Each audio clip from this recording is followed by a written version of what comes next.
Okay. Mark, welcome back. Episode 2. How's it going? Thanks for having me. I'm good. Good. Cool. So, last time we got sort of a very simple example app running such that it sort of had persistent state that we could update by sending it pokes through the dojo. Um, so today we're hoping to get to some sort of intership communication and some of the um, more practical aspects there. Um, cool. So this is what we had last time. We've got the state, which is sort of a counter, which can be, well, we don't have any operations for incrementing the counter or something. Oh, we did. When we poked it with a number, we updated the internal state. And we also had this sort of like state upgrade thing here too. So yeah. So I was just thinking about apps in general. I guess it's kind of interesting because they're not quite a running process in sort of the standard Unix way, right? They're basically just a portion of the noun with a core with arms, which like somehow the Urbit receives the right messages and those get invoked.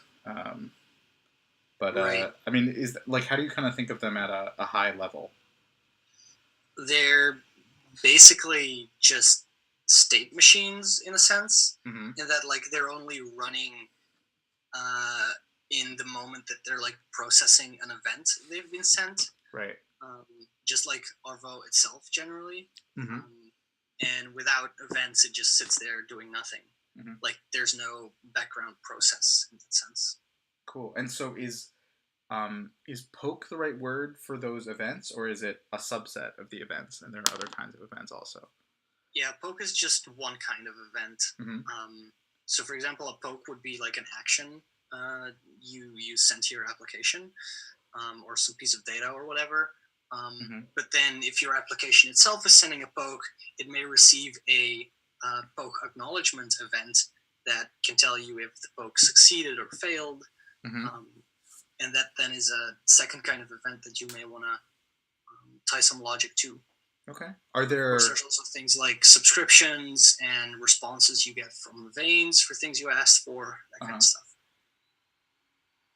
Okay. So is that like a large list or a small list that we could cover semi-exhaustively right now, or should we just say it's sort of for things that might come in? You mean the different kind of events Yeah. that an app can receive? Yeah. You can boil that down, I think. Unless you start also accounting for like specific vein responses, which I think are pretty numerous. Mm-hmm.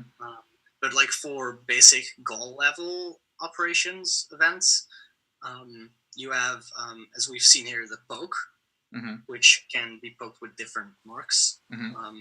Then there's a coop, which is the poke acknowledgement.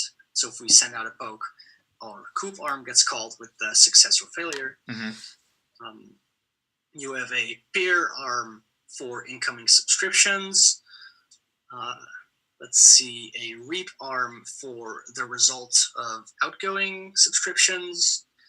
A diff arm for subscription updates. Mm-hmm. Let's see, I'm probably forgetting a bunch. Okay. Well, we'll get into some of that subscription stuff now, right? Yeah. Okay, let's just do it. So, what is the place to start with a basic subscription to that counter value or something? Is that right? Sure.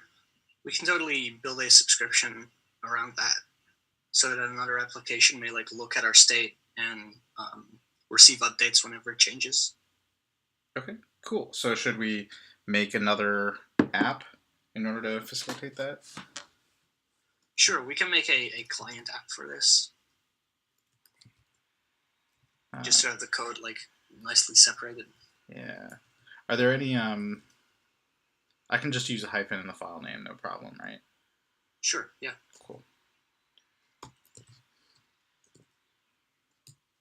Um, okay, how much sort of... Oh wait, let me bump my font size real quick.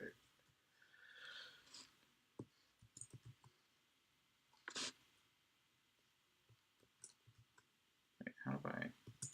There we go. Okay, how much of this sort of state do we need? It's still gonna need moves of different kinds to like send out the subscription to the example application. Okay, so we... And then, actually, the poke we won't need. Actually, we might want the poke so we can like tell our application to resubscribe on command or something. mm-hmm. That's generally pretty useful to have around for debugging. Yeah. Okay, cool. Let's skip... Oh, and then in prep we might do the subscription to start with. So we kind of want all these actually. Sure, we could do that. What do you think? I mean, can we simplify it? What should we strip out, or should we leave it as is? We can probably just. I think we'll want to get rid of the state. Okay. Like unless we're planning on like actually doing things with the counter that we receive, I think it's fine to like leave the state empty for now and just focus on the sending out of the subscription and receiving its values. Okay. Cool. Is that a reasonable way to do it? Just sure. Okay. Cool. So that is a list, but it's just nil inside of it. Yeah. Cool. So we updated the state type. We kind of get rid of the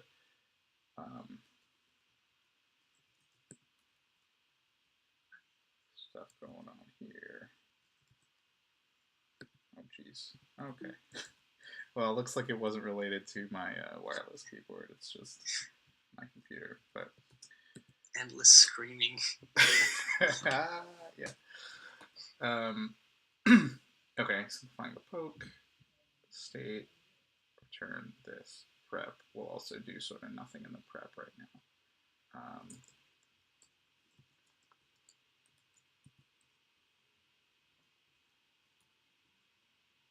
Okay. Yeah, this is fine.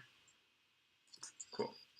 And we haven't started it yet, so we can also update. So how should we, what's our first sort of subscription step to do? So the first thing you want to do is make sure that our server application, so the one on the left-hand side here, can actually deal with incoming subscriptions. So we'll want to implement a peer arm. Peer. Yes. Cool. So this is a peer of ours is asking to know about what's going on with us. Sure, I guess.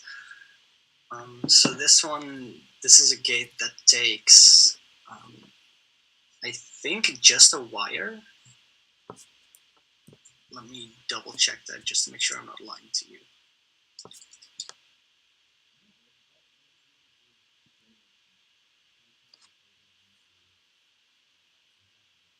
Yeah, just so it's not actually a wire, but rather a path.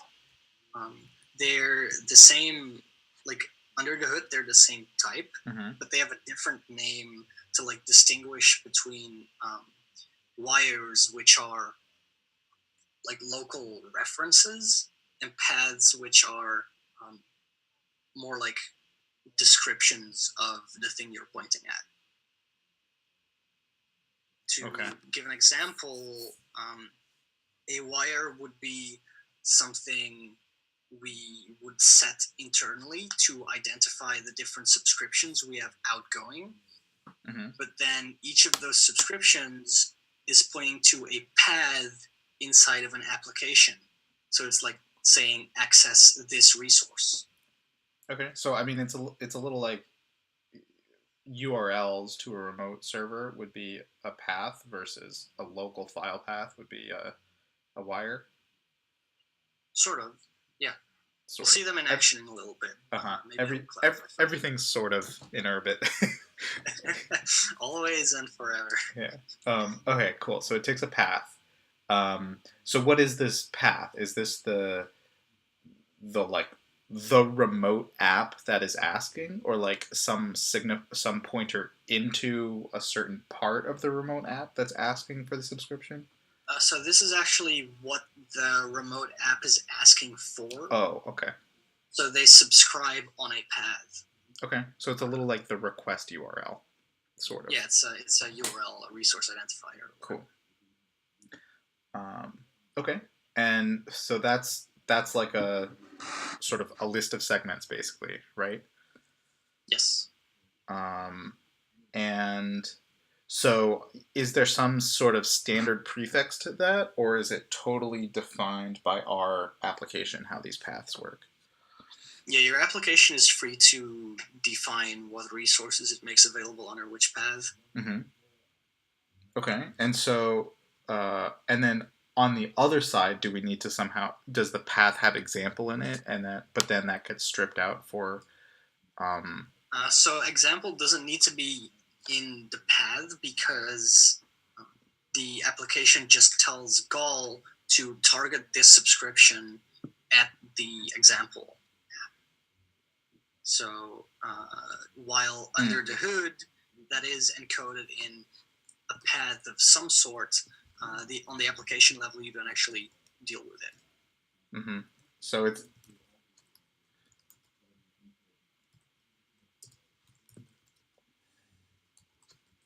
it's going to be something like this down the line.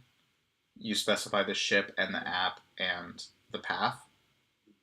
Yeah, where the app would be send example in our case. Yeah, something along those lines. Okay, cool. Nice. So we could maybe, I could see it making things weird in the future as we upgraded the app, but we could sort of ignore the path and just do the same thing no matter what, right? Sure, we can also just assert on a specific path for now. Okay.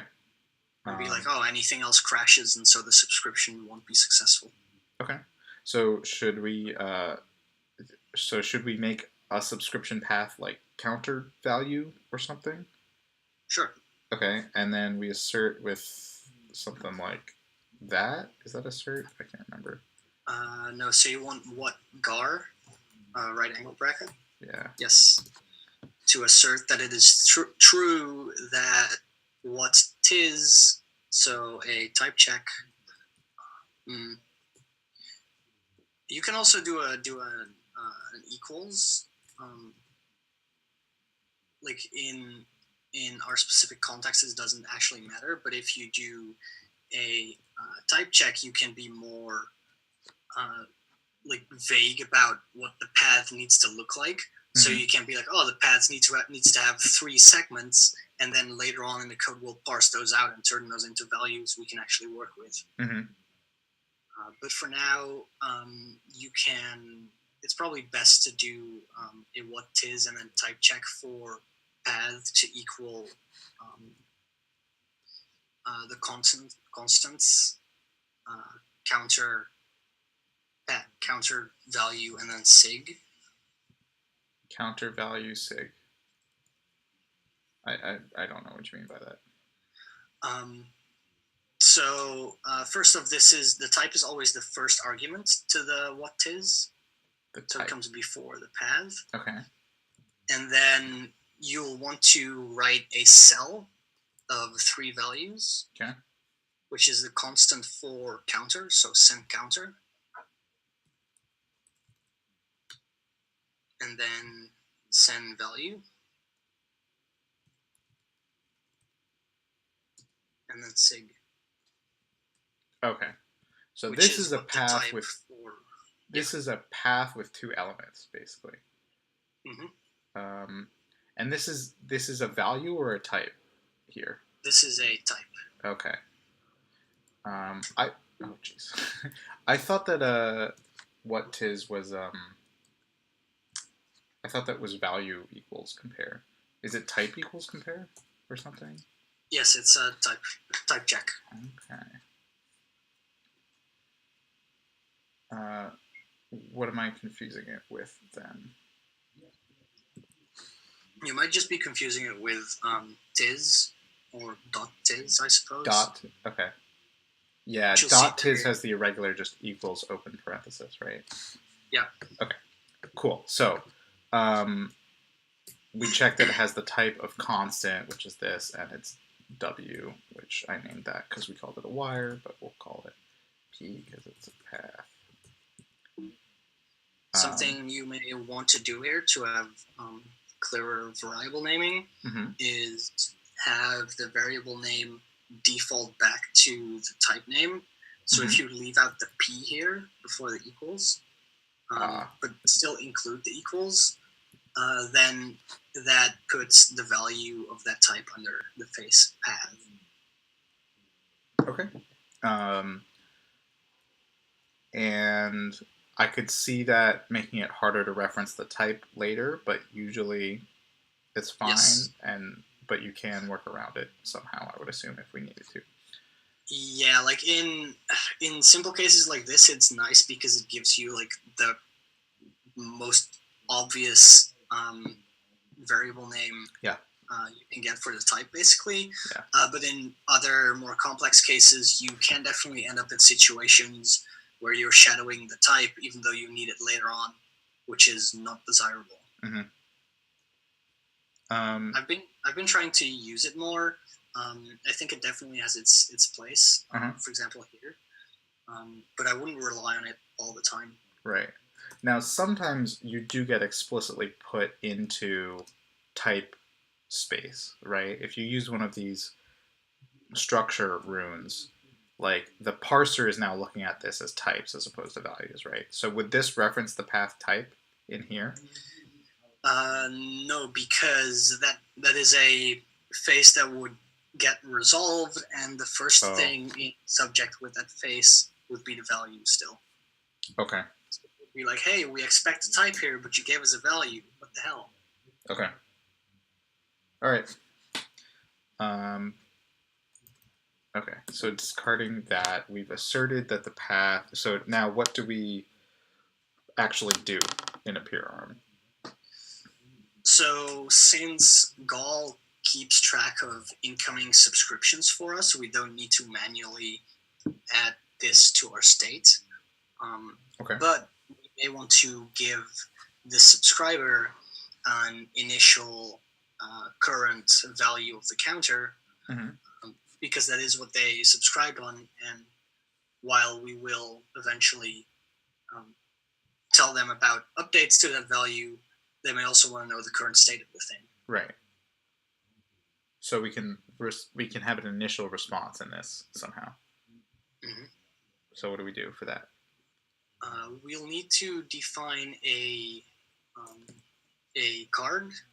So currently we have no card types. Yeah. So let's add one there. You'll want to use the Buxen rune to define a type that is tagged by a head constant. Tagged by a head constant. Yeah.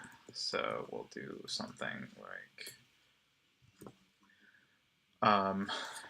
And the card we're looking for here is a diff card. Diff? DIFF, yes. Okay. And that will want to pass in. I'm going to have to look this up because I mess it up every time I do it off the top of my head. Let's see.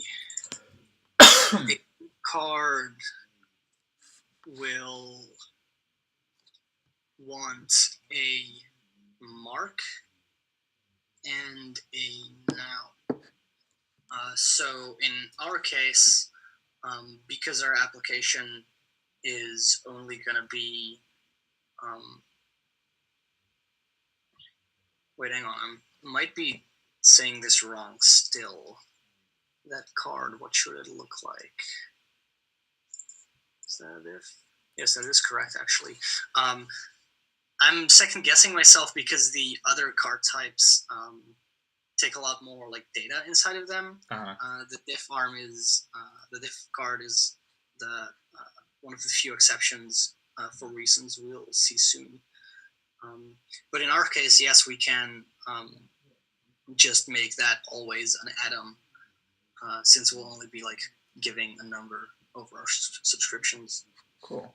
Okay, so this works. This is valid here. Sure. I'd make that noun mark an atom mark instead. Okay.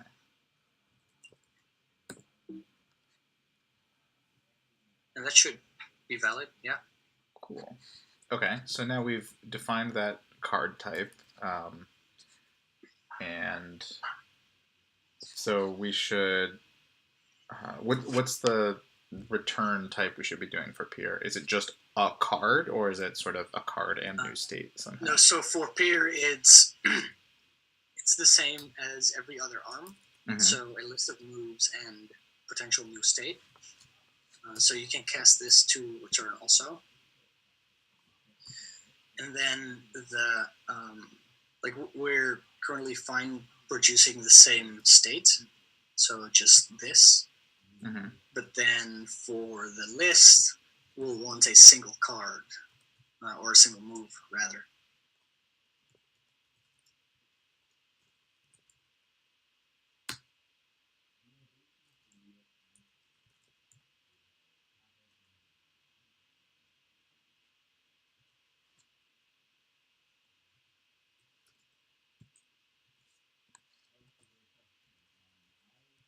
So, like this is a card, and this is a list of cards with only one, and then this is a return type.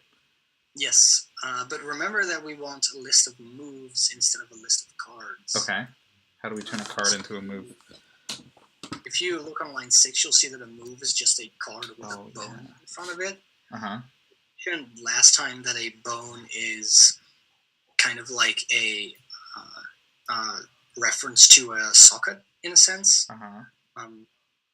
So what we want to use, and this is especially important for diff cards, is that we use the same bone that the subscription was sent over.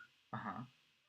We can find this out for the current incoming subscription by taking the bone as defined in the Gall state, so in the ball, mm-hmm. Which is accessible under ost.ball. ost.b in our case. ost.b. Okay, Don't ask me why it's called ost specifically. I wouldn't know. Uh-huh. Better names, dude. Okay, so interesting. So peer is an arm which is a gate, and so it calls the gate, but before even calling the gate, it first updates the like state here with some stuff that is sort of local to this invocation. Yes, so like the bowl contains, in addition to some application-specific state, like the name of your application and the desk that it was loaded from the file system, it also includes information about the current event. So the current timestamp, the ship who sent that event, and also the bone for that event. Cool. Is this defined in Zeus in a place I could look at it? Yeah, you can probably search for /bowl. There we go. Yeah, cool. And you'll see that it is indeed in the Gall core. So OST is this bone right here. So it looks like these are all for the current invocation, and then this is sort of stateful stuff, and then this is probably not changing over time. Maybe the source does change for every event, or it can at least. What's an agent? That's just where your application name gets stored. So if you try to access the value in the example app, you'll get example. Okay. Cool. Yeah, it is nice that all the source is just right there by default. I was digging into that a little bit. Like, I was curious about how you could have some arms sometimes, and so I went in and learned about the slob function and stuff. Interesting. This week. Yeah. It's definitely good, because once you, know how to read some Hoon, you can start exploring the standard library and seeing what things do in slightly more depth. Yeah. I was finding it really helpful as I was going through. I was just adding a lot of comments about what the different things were doing and that kind of thing. And That's good practice. Yeah. If you just to like take us off script a little bit here, if you do that and you think like, oh, I have some decent-ish comments here in places where there were no comments or only margin comments before, we totally accept a pull request containing those. Yeah. Okay. The standard library is heavily underdocumented, so anything is welcome there. Okay. Yeah, maybe I'll do some of that. That'd be fun. All right. So we figured out. All right, this I'm finding a little hard to read. I guess we could do. This is the same. Yeah, there's different shorthands for making lists. What you probably want to do first of all is split the dis off of this line. Okay. So if you want to just put it above that, since it's not as complex as what comes after it, or like the list of moves, you can use col cav, so colon underscore.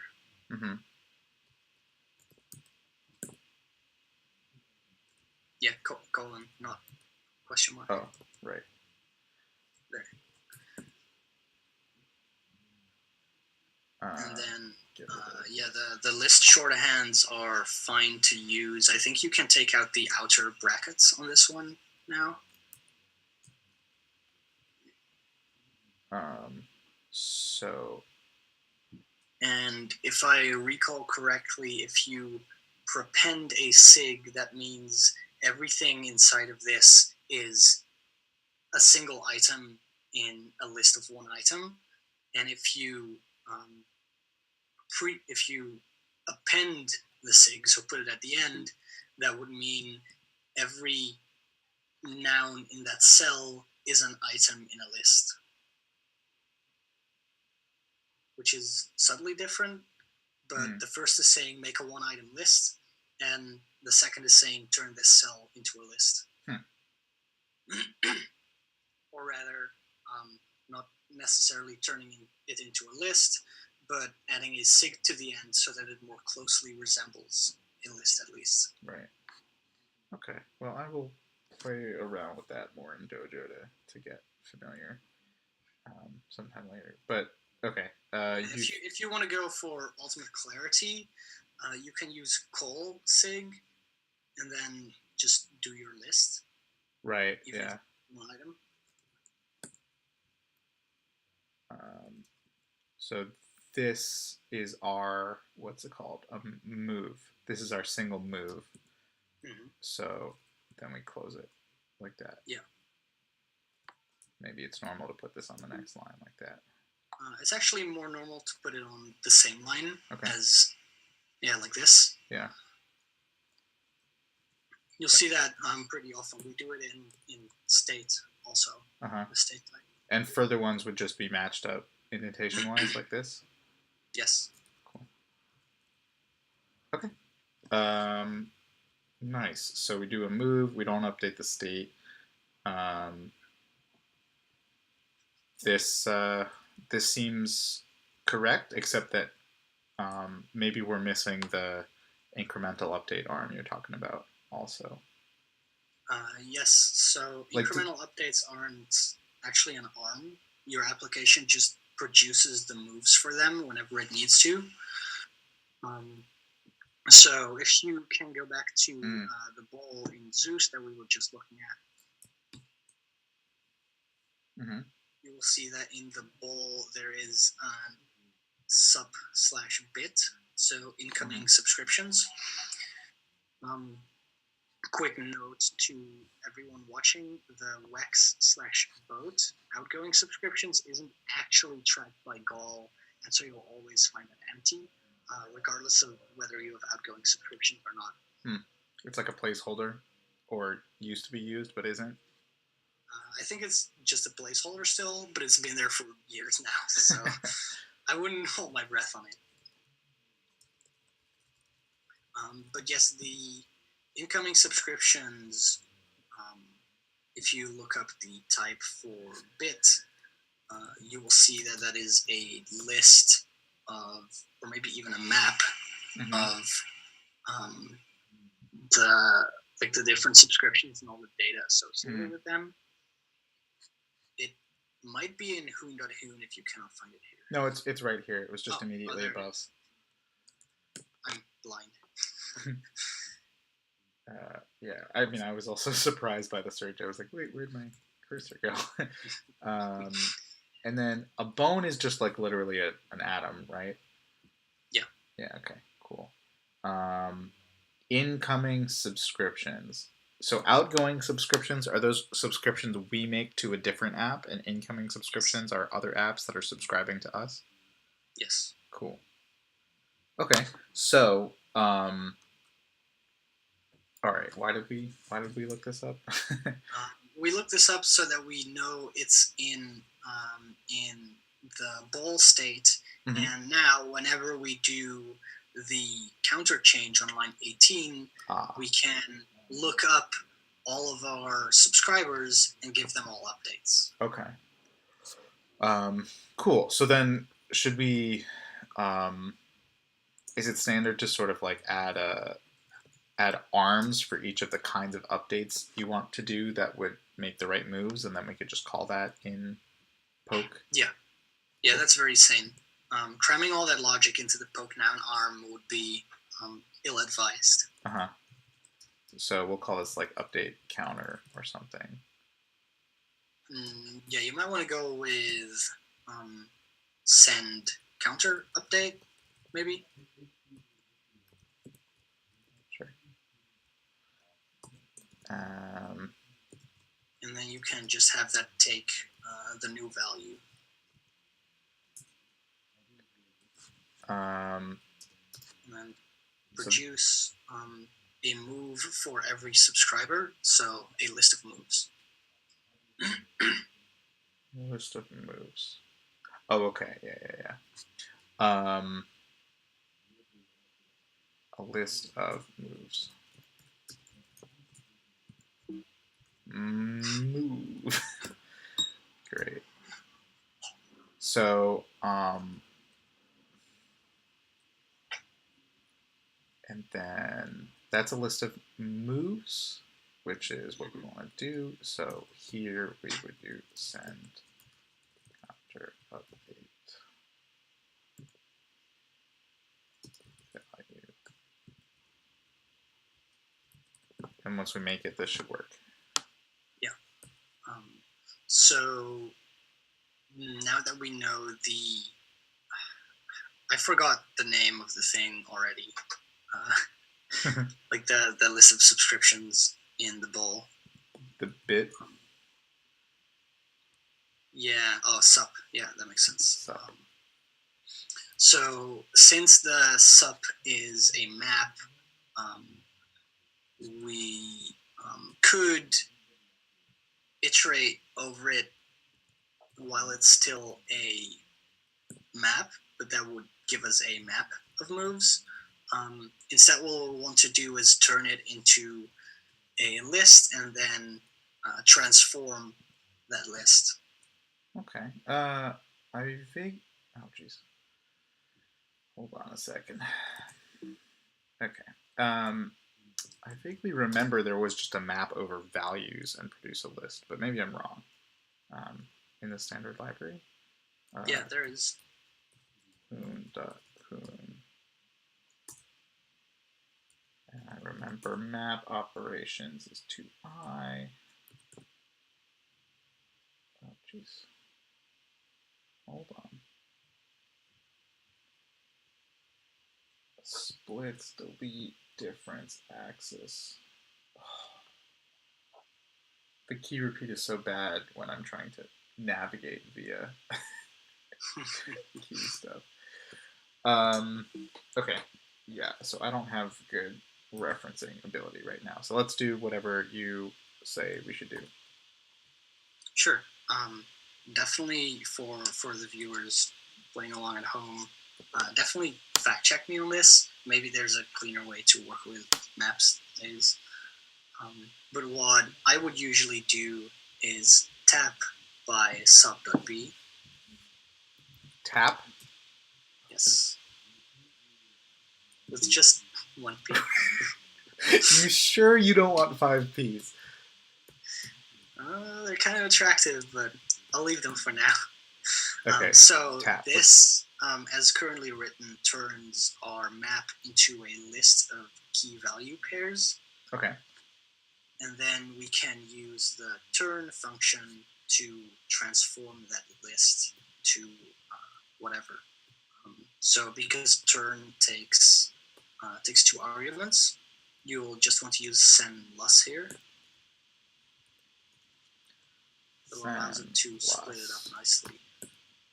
Call to the next line. turn with the list, and then like a gate that Yes. applies to it. Mm-hmm. So this will be a gate that takes a key value pair for sub B, which is a bone and then a pair of ship paths.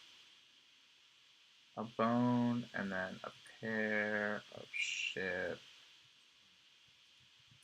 paths. You're actually totally fine writing this as a cell or a triple of bone ship path without the pair explicitly, right? Because of the nest anyway.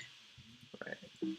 So bone ship path, and do we care about any of these? Probably, because are we making diffs again? We're making diffs again. So all we need is the bone and the path, because we want to check to make sure it's a relevant path. In other use cases, you might also care about the ship to do things like permission checks. But right now, we don't. Okay. So this is going to produce a move again, so that we'll end up with a list of moves. Right.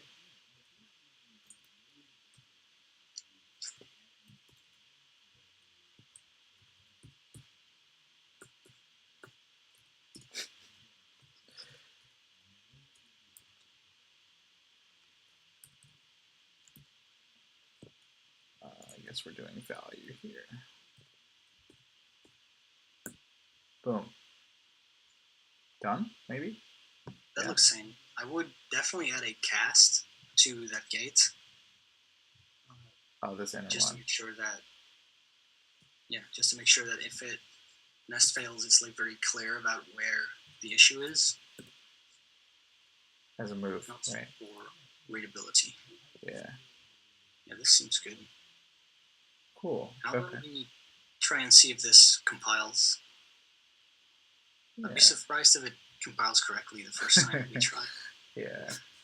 All right.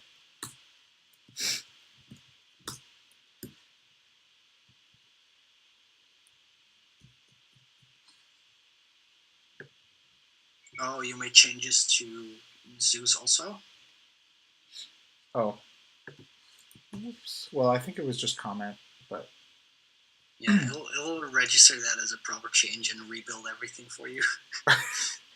I don't think I've reset running, though, or whatever. You might want to just Control-C this. Okay. Might be a little long otherwise. And then, change and save the example app again to get it to refresh. Okay.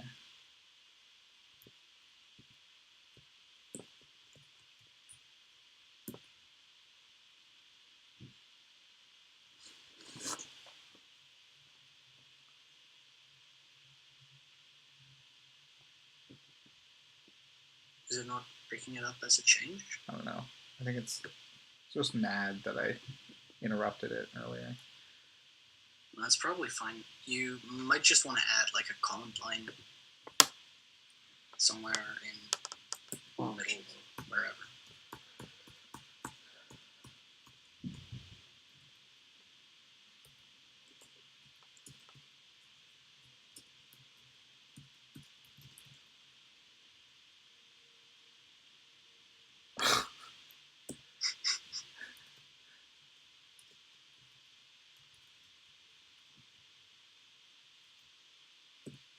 Good enough. There you go.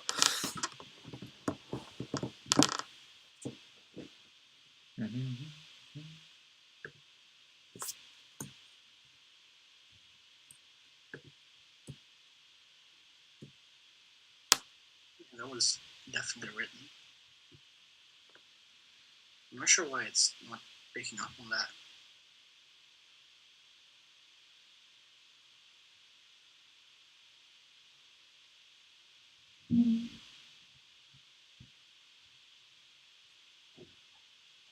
Yeah, so now Marzot's going to do the same thing and reload everything. Okay. Like that. It still hasn't seen our change. Is there? Yeah. Is there any way to force it to notice? Just like change the file. Okay. There's like the mounting is kind of like simultaneously rigid and like yeah, it's just not optimal. I haven't seen it hard break though. I haven't seen it ignore changes like this before. I wouldn't expect the interrupt to do anything with it because they're just saying, hey, stop processing this event and just discard everything we've done for it. It's like that shouldn't change anything about the mount we did previously. Yeah.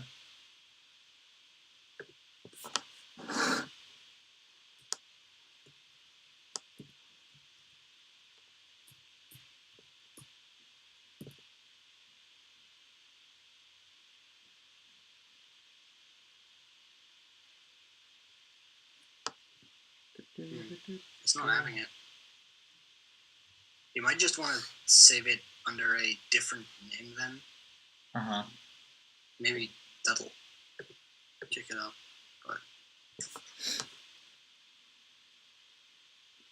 But save it under a different name. Fine. I'm not sure. That's the best I've got for you right now. Yeah.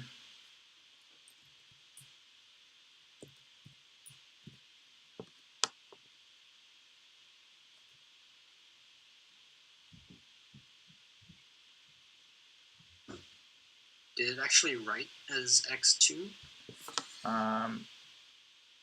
Oh, I think it did, but it didn't switch the buffer. Okay.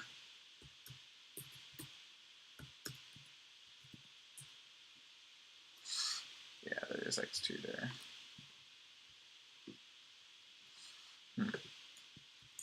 Very strange indeed. If we have you tried turning it off and on again? Yep.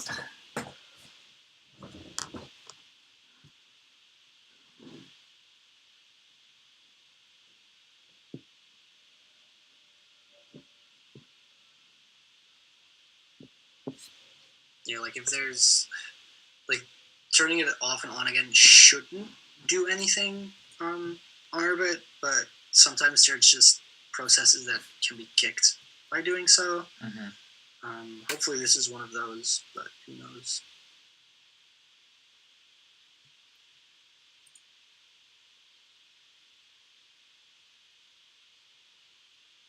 Why is my Marzot doing all this aims stuff? It's a good question. It might be... Well, you didn't make any aggressive changes in Zeus, did you? Just comments? Yeah. Okay, well I'm just shutting it down for now.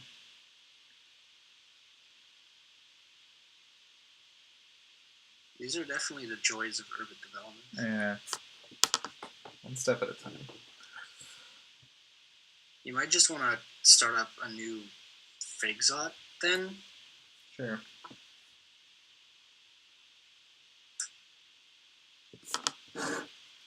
Which might take a little while. Then we can show the people how we do that. Yeah. Okay. Fig Marzot might be a little slow then, but we can fix it in post.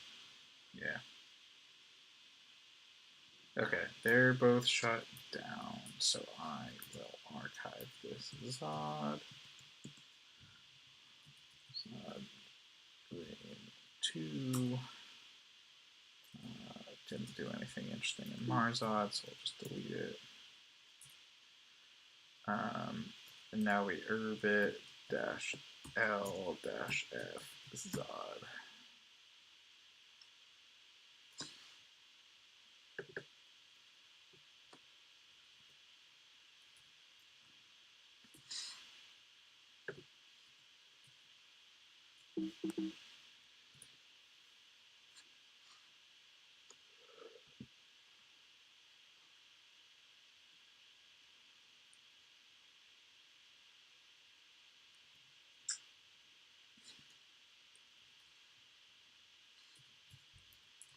Oh, we did actually do something slightly interesting. Oh, no, we weren't even going cross ship yet. We were just doing our second example app also on Zod.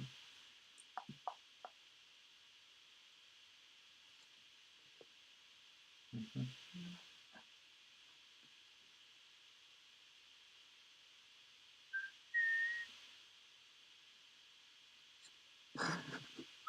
Well, at least the sync is working here.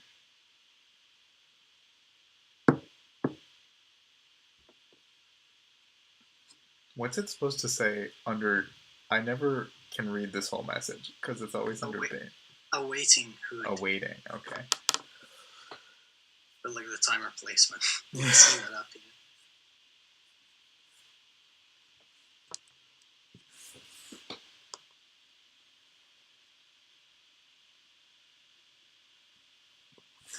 I'm gonna BRB real quick.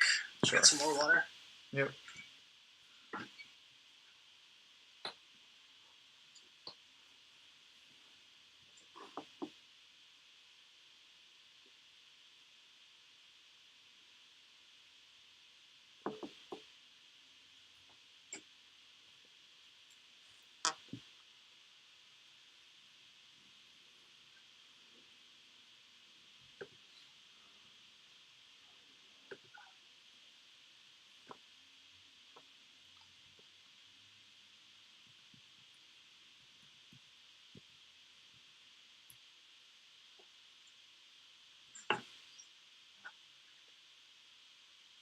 Still awaiting hood.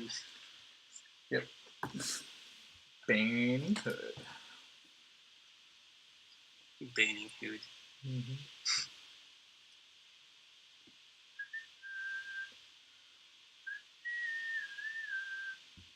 We can probably talk about the client app in the meantime. Sure. All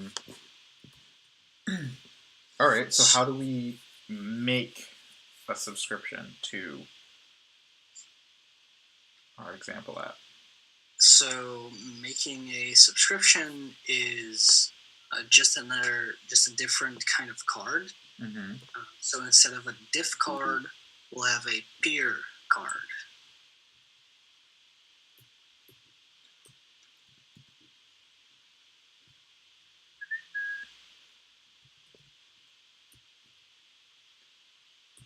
Peer. And then instead of the mark and noun that the diff card takes, the peer card takes three things. It takes a wire, a dock, and a path.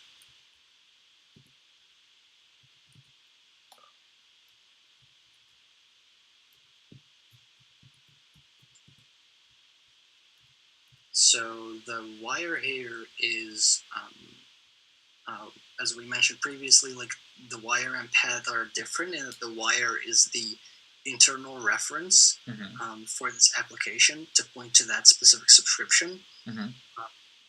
So when we implement the diff arm, where it will receive subscription updates, one of the arguments will be a wire, which is this reference we pass in here.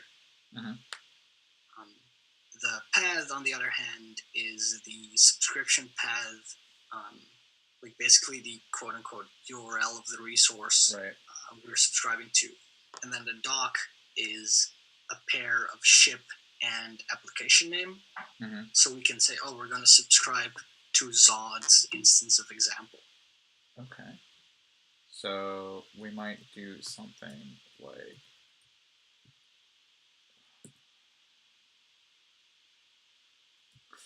That's a lot. So that's a Lisp if I've ever seen one. So subscription, it's gonna be a move,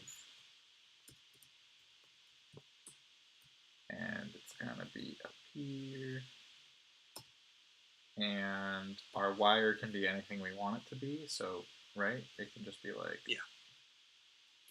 the counter. Yeah, wires generally you also write like paths. What did we do? Counter value, so, but they can be a one length path, right?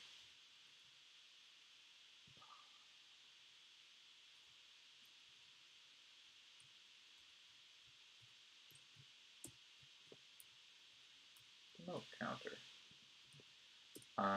And it's a pair of ship and app name. Mm-hmm. And the path should match, and it was counter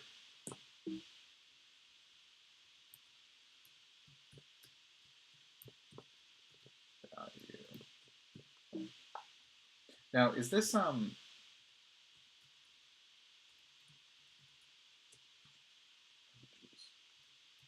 is this shorthand? Yeah, that's how you'll for that? Want to write them.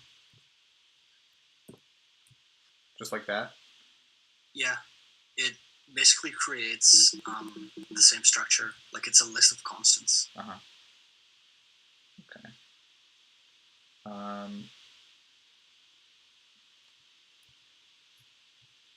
Let's do it there.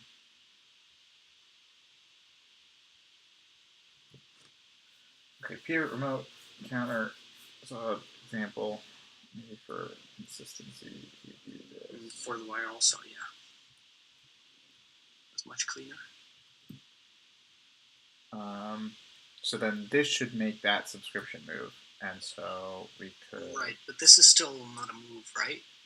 It's still not a move because it's missing the bone. Yes. This made a card. But so for this case, since you're not responding to a specific subscription or anything, yeah, you're fine just using the bone of the current event. So again, OST.b. Okay.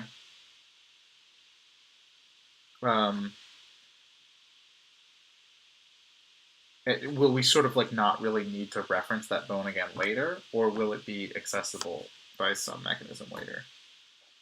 No, we won't need to reference that bone because we have the wire for referring to this specific subscription. Right. Okay. So like the bone generally you won't interact much with. Mm-hmm. The only place you'll interact with, as we've just seen in send counter updates, is when you want to send subscription updates to subscribers. Okay, cool. So that makes the move, and then we could just use it here. So whenever we poke this, we put a subscription first. Although that would maybe, if we did it on the poke, it would like remake the subscription every time, right?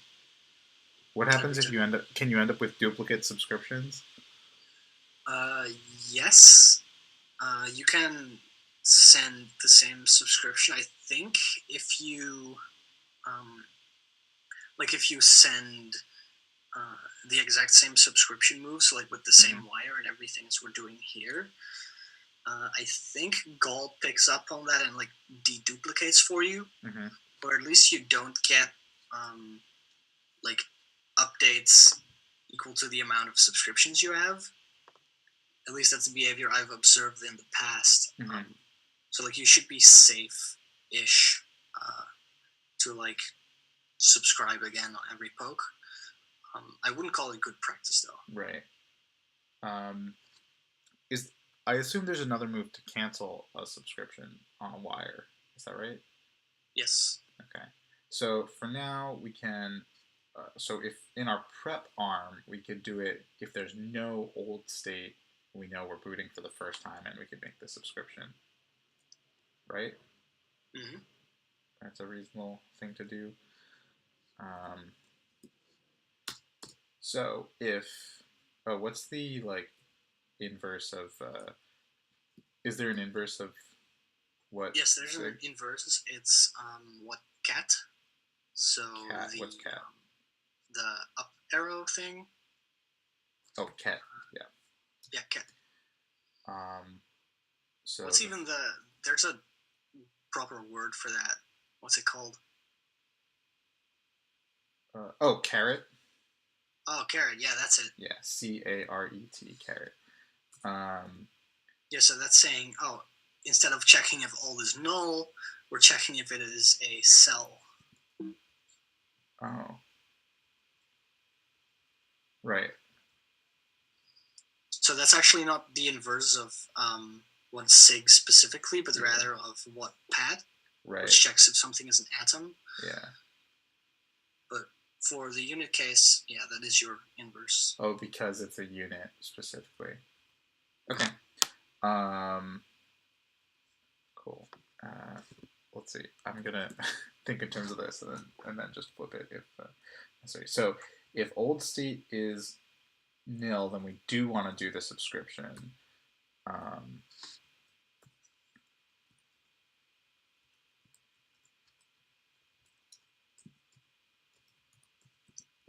Otherwise, we don't. And it just seems like reasonable to flip these. Yeah. So you always have like the shorter code path in the deeper layers of nesting. Cool. So that seems right to me. Let's see. Did we boot our Zod? Yeah. Cool. Mount. What was it? Like this? Yeah.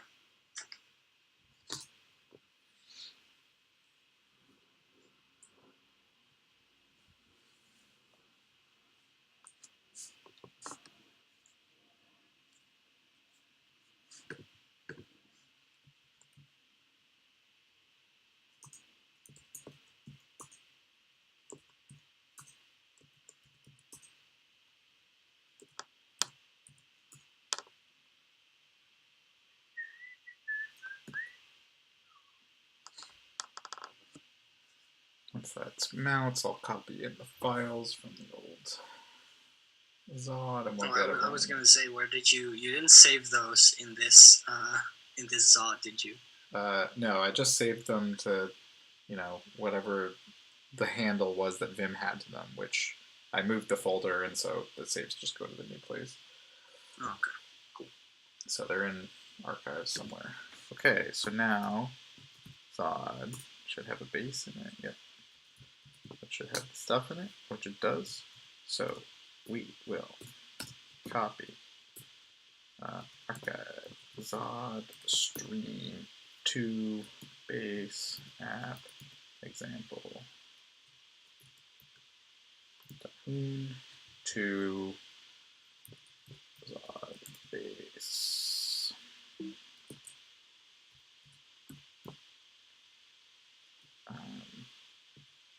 App example. Yep. And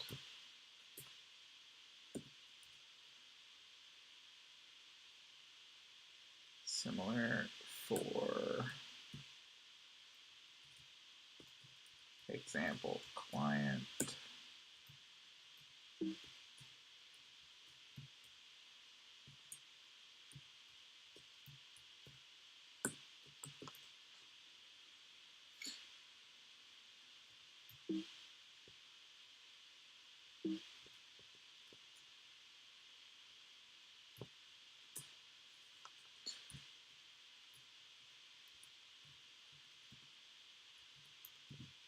This isn't your everyday setup, is it? Well, the really massive input lag and stuff throws me. But using Vim like this is kind of standard, and I don't really have a daily setup for Urbit yet, Oh yeah, I'm talking about the key repeats specifically because I can't imagine it being very productive. Doing my best to work around it, but it's a little disorienting for sure. Okay, so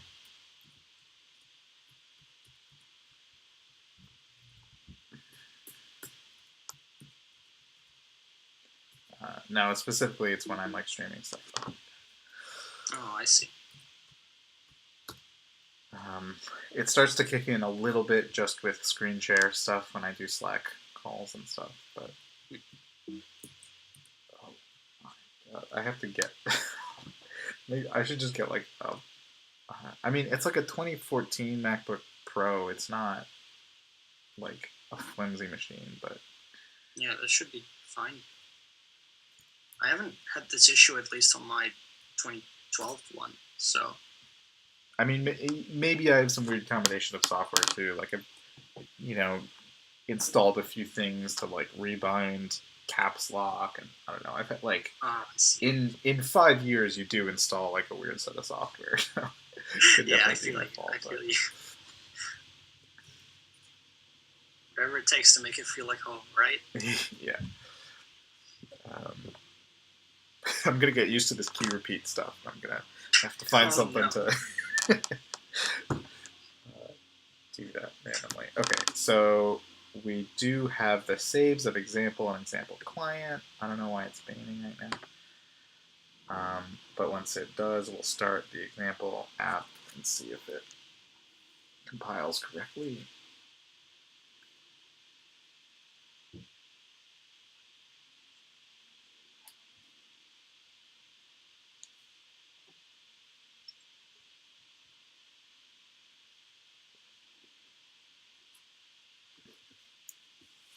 Yeah, I am kind of interested in doing more live stream coding stuff.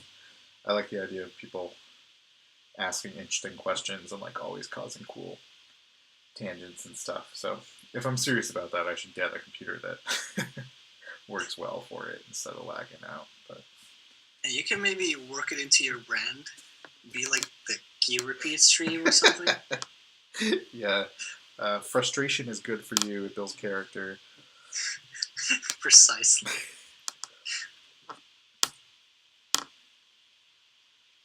There's probably some variation of extreme programming that is all in on this stuff. Yeah, if you're like mob programming, it can really bind the team together. Good bonding moment. Okay, so that compiled correctly, right? The new example? I think so, yeah. Yeah. Because it like unlinked because we don't currently deal with like console subscriptions, which is how you eventually like get to showing things on the command line. Mm-hmm. So that's why you're seeing the unlink there. It's trying to make it work, but your application doesn't support it yet. Okay. Did I see that the previous times I did it also, or is it because we added the prep arm or something? It's because we have the peer arm actually. Okay, that's what I meant. Yeah, you can see like the little stack trace it shows there for line 37. Oh yeah, that's for the assert. Yes. Cool. All right, we started that. So should I start the client too? Mm-hmm.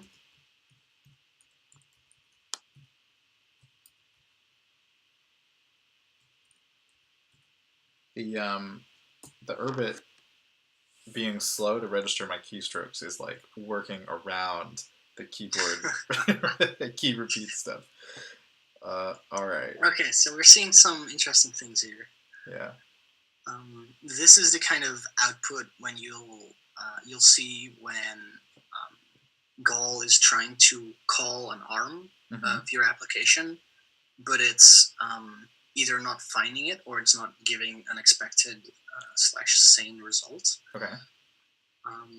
So the first one here in example client is it has no diff arm for dealing with atoms on a remote / counter subscription. Okay. So we started the subscription, we received that response and didn't handle the response? Yes. Cool. Okay, let's handle the response. We make a diff arm? Mm-hmm. What are we doing here? So if you have just a diff arm with no further special naming, then we first take a mark and then a path. But if we do diff atom, indeed, you'll get just a path, and it'll only deal with responses that give data of the mark atom. And I say path, but I should be saying wire, just to make things not more confusing. So the wire you'll get here is the remote counter that you set on line 15. Okay. And using that, you can identify that this is indeed from that subscription. Okay, so let's assert that for now.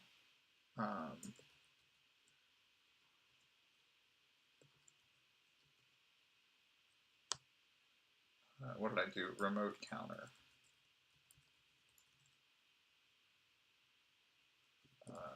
Don't need this cell, I guess. And whatever it was, wire. So that should be true. I'm not entirely sure if the type check works like that. Okay. He give you a syntax error, but I'd be curious to know if it does. Well, we can just try it in Dojo, right? That's true. So we do some of this. Oh. Okay. So we know that this should return true. Or yes. Yep. So now does it also work when we use the path literal? Nope. Doesn't work. Find yes. Huh. That's interesting. It looks like it's trying to resolve the first yes there as a face. Yeah. Well, I guess it's like maybe this special syntax is valid in value space, but the special syntax doesn't work in type space. It's probably reading that as as we've typed, for example, in the peer arm there in the background, where we say equals path. In old syntax, you would do slashes instead of equals for type definitions. So it's probably reading this as the type of yes with the face of yes, and then saying like, oh, but there is no type of yes, we cannot find it. Yeah. Cool. That would have been so much more confusing if I had a variable named yes in my dojo or something. Okay. Anyway, answered that question. That's cool. So it doesn't work. Let's fix it.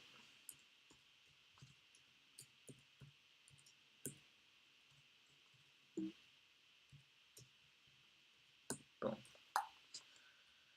So we check it's the wire we expect. And then how do we get we have the wire, how do we get the actual value?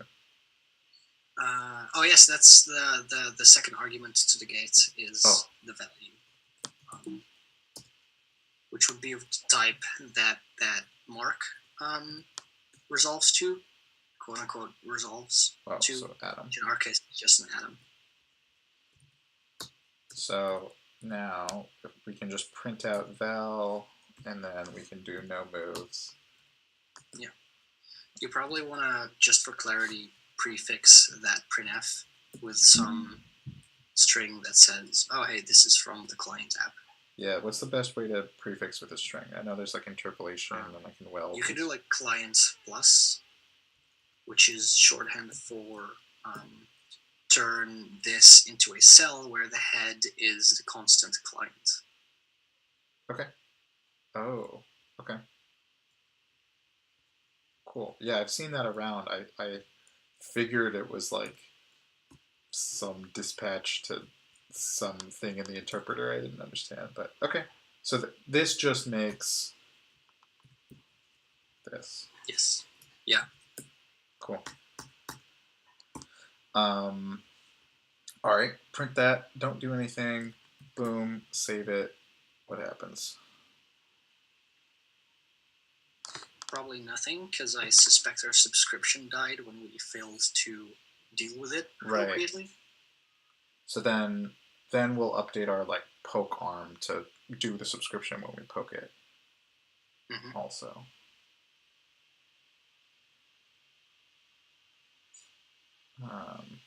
Okay, but we didn't get a compile error for the app, right? So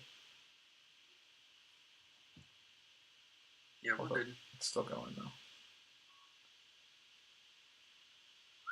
Yeah, it's trying to sync that across the desks. But we can update the poke arm in the meantime. Yeah. So just if we poke this client, let's make the subscription in the same way. So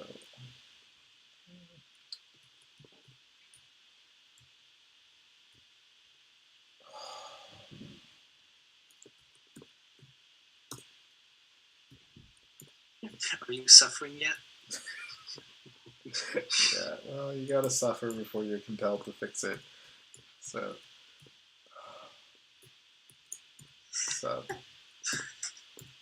maybe if I type really slowly, it will help.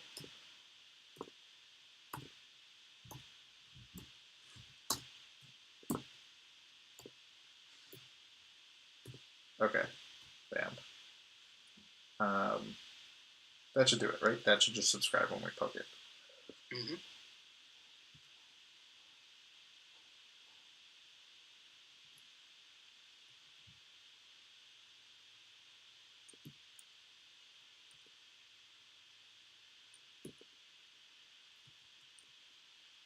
We should definitely set you up with like a small server for you to work on next time.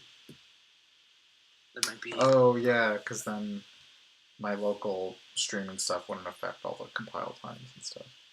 Mm-hmm. Cool. So interesting to note, when we saw the Gall printouts previously, Yeah. in addition to the Gall example client, we also had a Gall hood. Yeah. You'll see the poor there,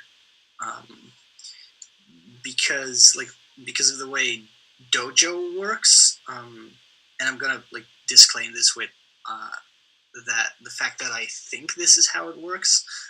The way Dojo works is that it's run, or like the way Dojo sends commands to applications, is that it goes through, at least from the looks of it, it goes through Hood, which is our big, ugly user space monster where we hook up all kinds of things that need to communicate with different parts of the system. Mm-hmm.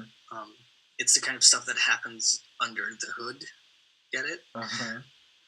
Yeah. And so poor no unto is saying, we want to call the poor arm, which is the arm that gets called with a poke, ack, or neck. So either success or failure. And the unto, I'm pretty sure, signifies that an error happened.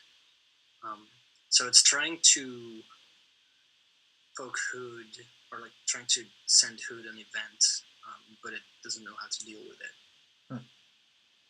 Which is interesting to me. I've never seen Hood show up in this way, at least not that I can recall. There's like maybe some specific error handling arm that isn't there or something like that. Could be.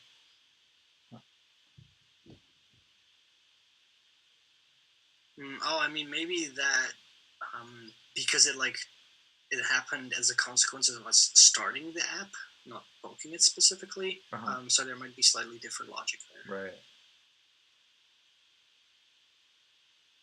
And maybe the Gall interface got changed and Hood wasn't fully updated or something also. We did get a nest fail though, or changes. Oh yeah. Okay. Where did we get? Line 31. An example client.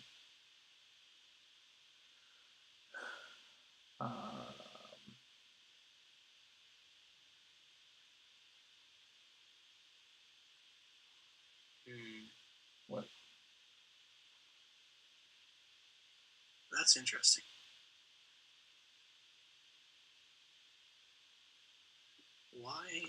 Is that nest failing?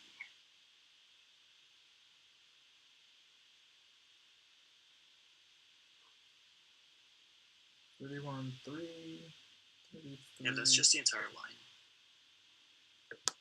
But it should nest in result. Oh, result is not actually the thing we're using. We're using return. And result apparently, and I've actually run into this before, result is something that's defined in the standard library. Right. Though it's a totally ambiguous name. It's like in the top level namespace. Yeah. So it will bite you in situations like these.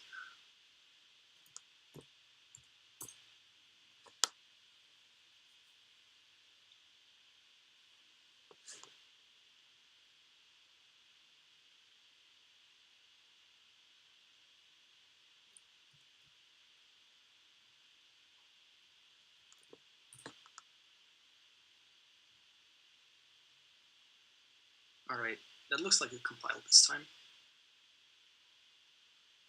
Yeah.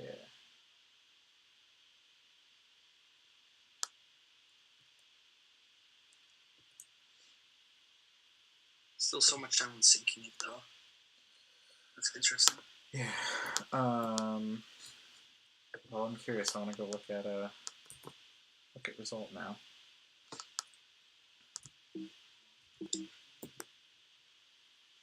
Why?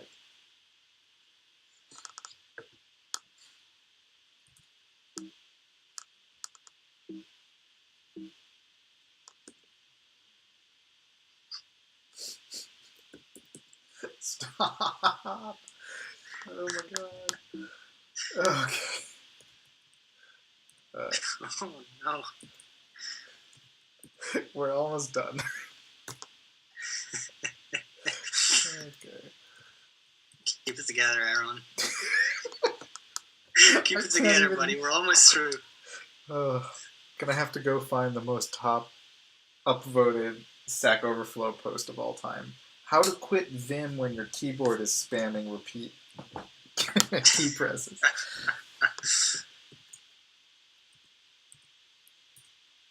Okay, there we go. Have we fixed the thing? And it's still syncing. Sheesh.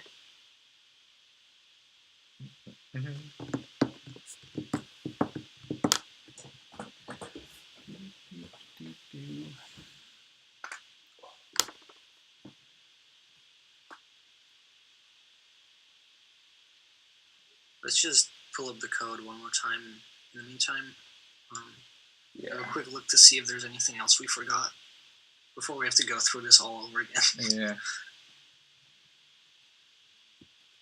So we'll poke the client, which will send a subscription to the example where the peer arm gets called and it sends an update, which we handle in diff atom on the client.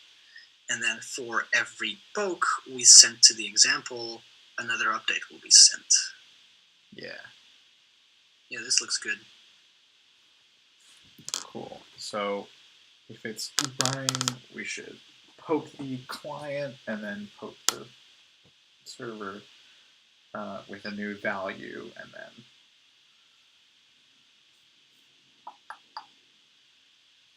what? There it is.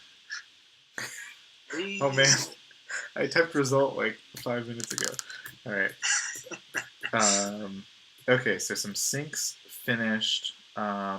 Theoretically, okay, I forget how to poke. Is it with colon? Example. Yes. And we poke it with 5. It'll update the state to 5. Client 5. Oh, so somehow the subscription did work. It did go through. Yeah, because we didn't poke the client to make this happen again. Right, but, cool. I thought the subscription got killed as soon as you like hard crashed on something, but maybe the cannot deal or like do not know how to deal with this is different from like crashing. Yeah. On well, because I guess it happened on like the acknowledgement, right? So it just must have already been committed to state or something. Right. But all right, that's sweet. There it is.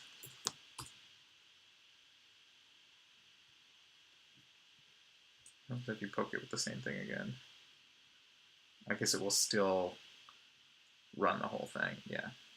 Yeah. Yeah, you Okay. could do a check where it's like, oh, if nothing changes, we won't send updates, etc. But details. Oh, okay. Good stuff. Success. A certain kind of success. Uh, Nice. but hey, that was fun. We got some cool talking back and forth. Um, I can imagine doing some things around access control or more interesting state or something like that. So we'll figure out. Oh, I guess next time we'll just do some really basic browser interaction, just simple Oh reading of the boy, state or something like that. And that's gonna be a 5 hour part. We're gonna be here and like sweating and like sitting on this for hours. okay, well It's gonna be good. we'll figure out how to have a better environment for it Yeah, with less. bring your best keyboard game. Yeah. Okay, cool. Well, yeah, good episode 2. We'll figure out some optimizations for next time. But once again, thanks for the help. Thanks for the coaching, the shepherding, and we'll wrap it up for now. See you guys next Anytime. time. See you next time.